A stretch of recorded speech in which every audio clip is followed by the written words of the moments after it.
तो बच्चों इस वीडियो के अंदर हम करेंगे क्लास 10th के chapter number 3 pair of linear equation in two variable की एक्सरसाइज 3.1 का क्वेश्चन नंबर 6।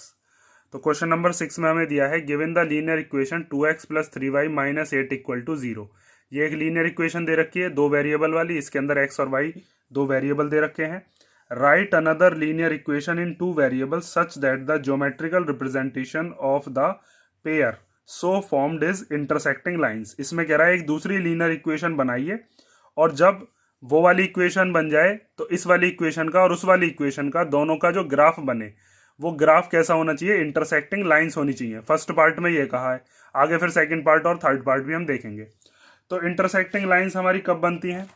देखो रेशियोज आपने पढ़े होंगे कि अगर हमारे पास दो इक्वेशंस दे रखी हैं और उनकी जनरल फॉर्म ऐसी होती है a1x plus b1y plus c1 equal to 0 और दूसरी होती है a2x plus b2y plus c2 equal to 0।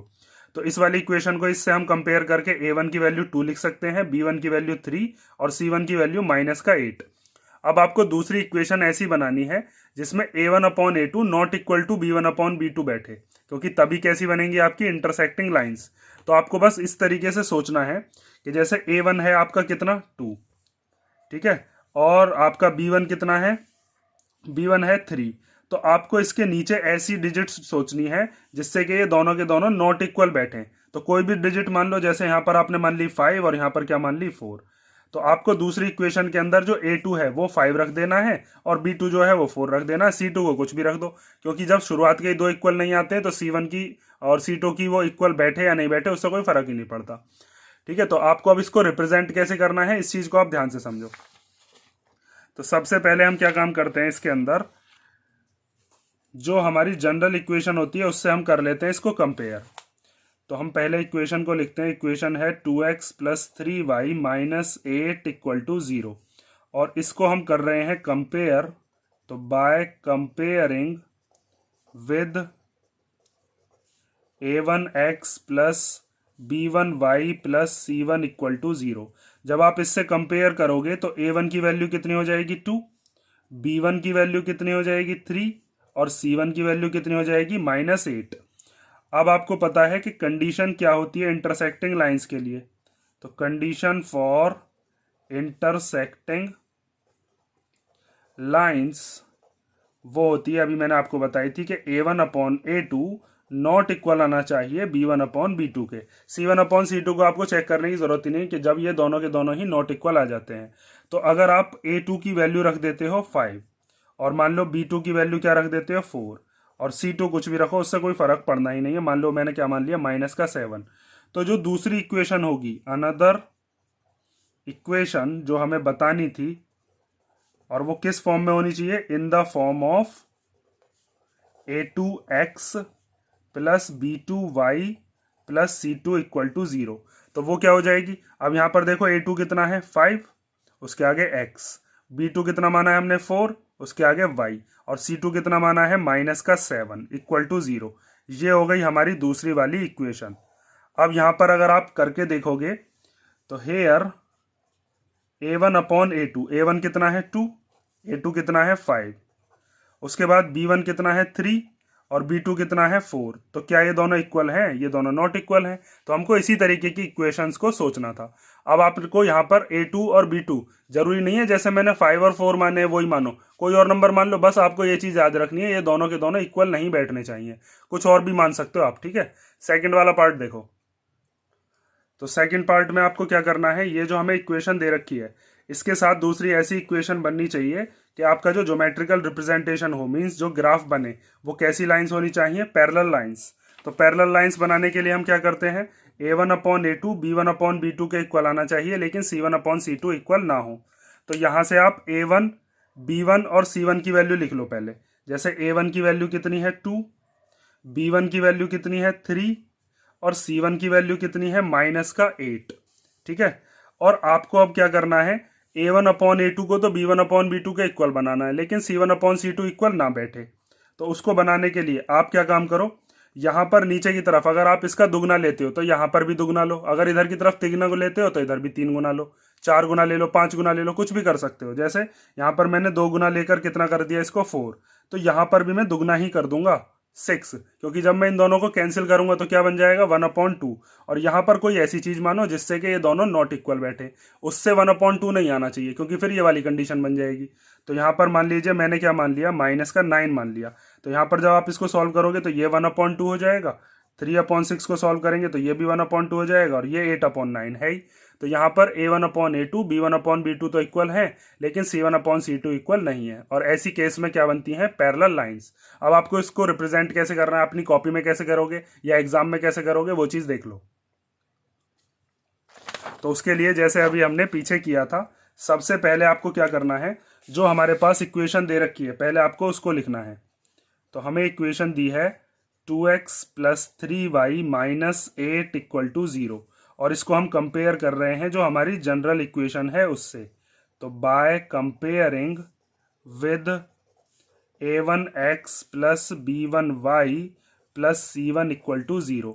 तो यहां से आप कह सकते हो a1 की वैल्यू हो गई 2, b1 की वैल्यू हो गई 3, और c1 की वैल्यू कितनी हो गई -8। अब आपको पता है कि कंडीशन फॉर पैरेलल लाइंस क्या होती है। तो कंडीशन फॉर पैरेलल लाइंस वो होती है A1/A2 = B1/B2 but not equal to C1/C2। तो यहां से आप A2 की क्या वैल्यू मान लेते हो, दुगनी मान लो, 3 गुना मान लो, जैसे अभी मैंने आपको बताया था। तो मैं A2 मान लेता हूं 4, B2 कितना मान लेता हूं, B2 मान लिया 6, क्योंकि जब 2/4 करूंगा तो 1/2 आ जाएगा, 3/6 करूंगा तो भी 1/2 आ जाएगा।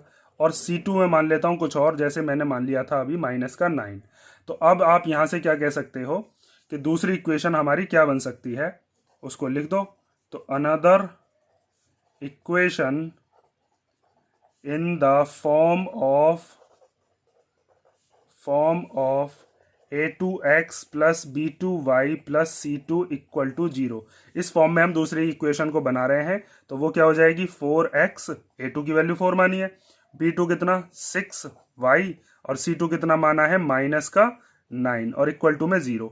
मैं बार बार बता रहा हूं आपको, यहां पर 3 गुना भी ले सकते हो। 3 गुना लोगे तो यहां पर कितना हो जाएगा 2 3 जा 6, 3 3 जा 9, और यहां पर मान लो यहां पर भी आपने क्या ले लिया -9। तो अब दूसरी इक्वेशन क्या बन जाएगी, वहां से बन जाएगी 6x + 9y और -9 = 0। अब जब आप 2 के अपॉन में 6 रखोगे तो 2/6 कितना हो जाएगा 1/3। 3 के अपॉन में 9 रखोगे तो 3/9 भी कितना हो जाएगा 1/3। और -8 के अपॉन में जब -9 रखोगे तो वो कितना हो जाएगा 8/9। तो वहां से भी पहले वाले दोनों जो हैं वो इक्वल बैठ सकते हैं। तो दुगना मान लो, 3 गुना मान लो, 4 गुना मान लो, बस ये चीज याद रखना, पहले वाले दोनों इक्वल बिठाने हैं। ठीक है, तो यहां पर लास्ट में ये चीज और लिख कर दिखा दोगे कि हेयर 2/4 इक्वल टू है 3/6 बट नॉट इक्वल टू है -8/9 के। ठीक है, -9 के, माइनस से माइनस कट गया, क्योंकि 2/4 क्या होता है 1/2, 3/6 भी 1/2, बट 8/9 के ये इक्वल नहीं होते। ये काट कर दिखाना चाहो तो दिखा सकते हो। ठीक है, इसको मैंने समझाने के लिए किया, इसको मैं रफ कर देता हूँ। थर्ड पार्ट देखो फिर। ठीक है, ये हो गया, स्क्रीनशॉट किसी को लेना है तो ले लो। अब मैं थर्ड पार्ट देखता हूँ। तो थर्ड पार्ट में आपको क्या बनानी है, कोइंसिडेंट लाइंस। तो कोइंसिडेंट लाइंस के लिए क्या होता है, तीनों के तीनों को हमें करना होता है इक्वल, A1/A2 B1/B2 और C1/C2 इक्वल होने चाहिए। तो उसके लिए हम क्या करते हैं, ऐसी इक्वेशन एक दूसरी बनाएंगे हम, जो कि या तो इससे दुगनी हो, या 3 गुनी हो, या 4 गुनी हो, 5 गुनी, कुछ भी बना सकते हो। जैसे अगर आपने मान लीजिए दूसरी इक्वेशन बनाई 3 गुनी, तो 3 गुनी क्या हो जाएगी वहां से, जैसे 6x और 9y और -24 = 0। तो जब आप 2/6 करोगे तो 2/6 कितना हो जाएगा 1/3, भाई 2 1 जा 2, 2 3 जा 6। 3/9 करोगे तो कितना हो जाएगा 3 1 जा 3, 3 3 जा 9, माइनस से माइनस कट जाएगा, और 8 1 जा 8, 8 3 जा 24। तो आप क्या काम करो, या तो 3 गुना वाली इक्वेशन ले लो, दुगनी 4 गुना, कैसे भी ले लो, बस आपको तीनों के तीनों जो रेशियोज हैं उनको कैसा लेकर आना है, इक्वल लेकर आना है। समझ गए ना, बहुत सिंपल से क्वेश्चन है ये वाला। बस पिछले वाले में हमने शुरुआत के 2 इक्वल करे थे, लास्ट वाला नॉट इक्वल किया था, इसमें तीनों इक्वल करने हैं। लिखना कैसे है, रिप्रेजेंट कैसे करना है एग्जाम के अंदर, वो चीज़ ध्यान से देखते रहो। तो यहाँ पर सबसे पहले हम लिखेंगे जो हमारी जनरल इक्वेशन है उसको कंपेयर कर रहे हैं।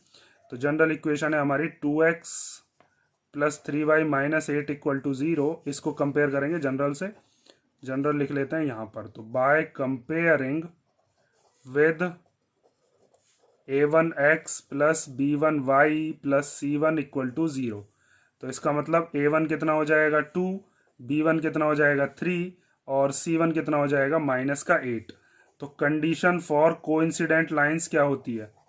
कंडीशन फॉर कोइंसिडेंट लाइंस वो होती है जिसके अंदर A1/A2, B1/B2 एंड C1/C2 तीनों के तीनों कैसे होते हैं? इक्वल।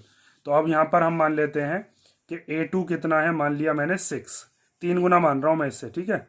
B2 कितना मान लिया मैंने 9 और C2 कितना मान लिया मैंने -24। 8 3 24 होते हैं। तो अब यहाँ पर दूसरी इक्वेशन क्या बन जाएगी? तो another equation in the form of A2x plus B2y plus C2 equal to 0, वो क्या हो जाएगी? पहले 6x, फिर B2 की जगह पर क्या रख देंगे 9y और फिर C2 की जगह क्या आ जाएगा -24 और इक्वल टू में 0।